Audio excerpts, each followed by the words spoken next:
I will start our next story with a flashback. The year was 1976. The Soviet Union was still intact. Leonid Brezhnev ruled the Kremlin.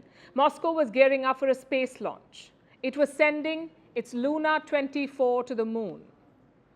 This was the Soviet Union's last shot at the space race.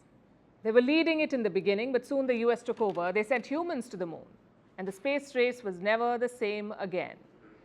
So the Luna 24 was almost like a last-ditch effort in 1976. But little did the Soviet Union know that it would also be their last mission to the moon. Cut to 2023, 47 years have passed. Russia under Vladimir Putin has made another attempt. They launched the Luna 25 mission. It took off on the 11th of August. It was supposed to land on the south pole of the moon. It was supposed to be a historic first, but it was not to be.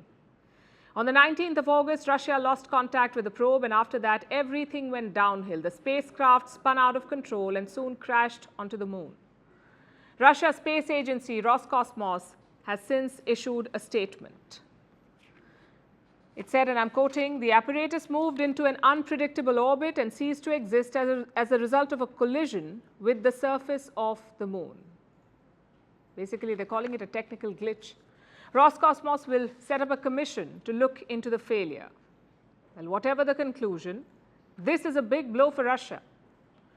The Soviet Union was the original space superpower. It launched the first satellite into space, the Sputnik 1.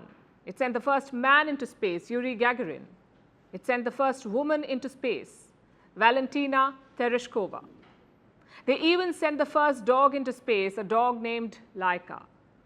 They were behind the first spacewalk, the first lunar probe, you name it, and the Soviet Union had already done it. So Moscow was leading this race.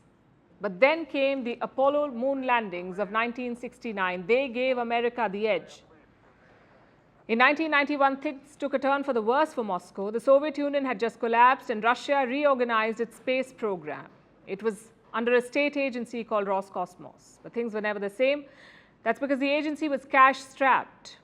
In 2020, the budget for Russia's space agency was around $1.4 billion. Compare that to NASA's budget for the same year, $22.6 billion. Despite this wide gap, Roscosmos did not give up. It collaborated with other agencies, like the NASA and the European Space Agency. It had the knowledge and the expertise, but it did not move with the times, it seems. While the world explored or focused on the exploration of Mars and beyond, Russia was still stuck in the orbit of yesteryears. The headlines were not about historic launches anymore.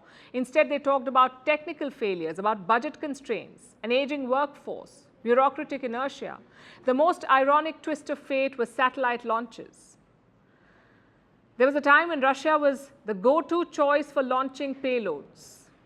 Over the years, it found itself relying on other countries. It rented out its launch facilities to competitors. It's almost like having a vintage sports car and lending it to others to drive. Basically, Russia's space agency was stuck in a time warp, basking in past glory.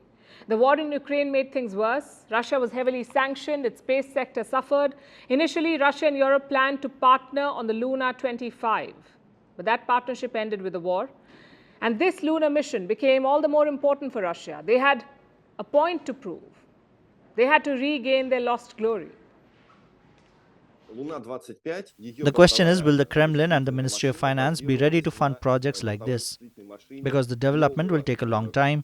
It will take years and billions of rubles, while the outcome is questionable. Will they be ready to spend time and money for another embarrassment?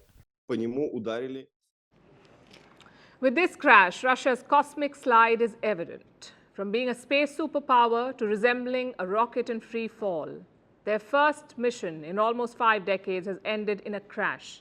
But the focus on the moon won't end anytime soon. As we speak, India's Chandrayaan-3 is making its way to the moon. It is supposed to land on the 23rd of August. The world is watching its trajectory. If it lands successfully, it will be the first to land on the moon's south pole. So the Luna 25 may have failed, but the space race is just heating up.